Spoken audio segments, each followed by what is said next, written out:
हाँ जी, नमस्कार सभी को। एक बार पुनः आप सभी का हार्दिक स्वागत, अभिनंदन है।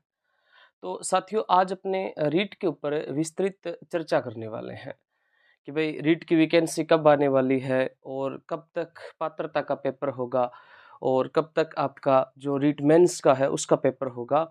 और साथ में हम इसके ऊपर भी चर्चा करने वाले हैं कि किस प्रकार से हमें तैयारी करनी चाहिए।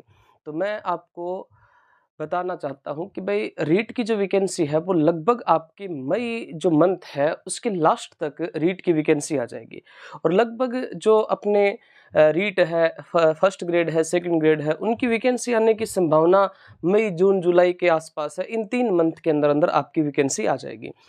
लेकिन अगर अपने पर्टिकुलर अगर बात करें रीट की, तो रीट आपकी अगर जून के अंदर, मई के अंदर लास्ट में अगर रीट की वैकेंसी आती है, तो इसका मतलब ये है कि दिसंबर तक आपका पात्रता का पेपर होगा।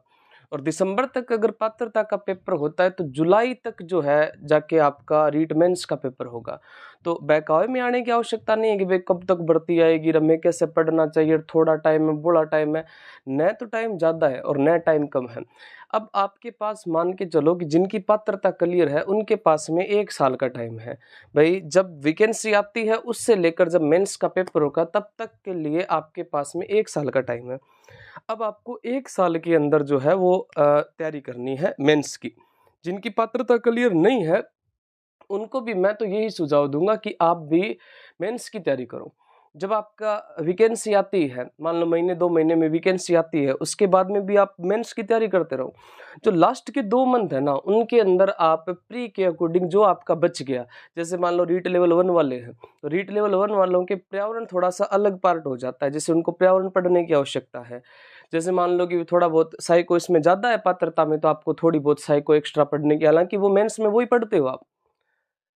इसके अलावा जो मेंस की तैयारी कर रहे हैं, उनको कंटिन्यू मैं कहता हूँ कि अगर आप 12 महीने जब तक आपका पेपर होता है नेक्स्ट जुलाई तक, यानी जुलाई 2025 तक, अगर आप उस हिसाब से प्रत्येक दिन 5 घंटे भी पढ़ते हो ना, तो आपका सिलेबस आराम से क्लियर हो जाता है। अब तैयारी कैसे की जाती है? तो भई मैं ये कहता हूँ कि सबसे पहले आप किसी भी भर्ती परीक्षा की तैयारी करो, आपके पास में उसका सिलेबस होना चाहिए। या आपके पास में सिलेबस है तो आप ढंग से तैयारी कर सकते हो। अगर आपके पास में सिलेबस ही नहीं, आपको पता ही नहीं भई हिस्ट्री में क्या है, ज्योग्राफी में क्या है, पॉलिटी में क्या है, मुँह चक के कोई किताब उठाई भी मुँह पढ़न लग गया तो कदी सिलेक्शन कोनी होवे। जीका अपने आप ने खब्बी खान समझा नहीं कि मैं इयां कर दूंगा, बियां कर दूंगा, ऐसा कुछ नहीं होगा। आपको सिलेबस के अकॉर्डिंग ही पढ़ना पड़ेगा और जब तक आप सिलेबस के अकॉर्डिंग नहीं पढ़ोगे, जब तक आपको ये क्लियर नहीं होगा कि भाई इन टॉपिकों में से मेरा ये वाला क्लियर है, ये वाला क्लियर है, जब तक ये नहीं होगा ना, तब तक आप मान के चलिए कि भाई कोई फायदा नहीं है।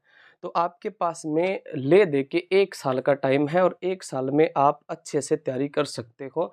इसके लिए आपको मेरे खुद के यूट्यूब चैनल पे भी रोज़ सुबह 6 बजे क्लास आती है।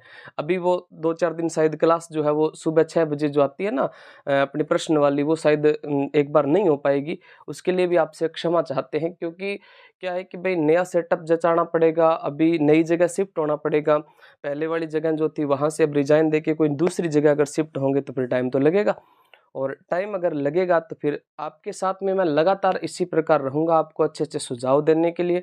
आपके कम्युनिटी के अंदर भी चैनल पे प्रश्न आपको देखने को मिल जाएँगे। तो आप इस बात पे अमल कीजिएगा कि 1 साल के अंदर-अंदर आपका मेंस का पेपर होने वाला है। आपको कंटिन्यू 5 घंटे पढ़ना ही पड़ेगा। और नेक्स्ट क्लास में हम सीईटी से लेकर एक बड़ी घोषणा करने वाले हैं। तो मिलते हैं अगली क्लास में, तब तक के लिए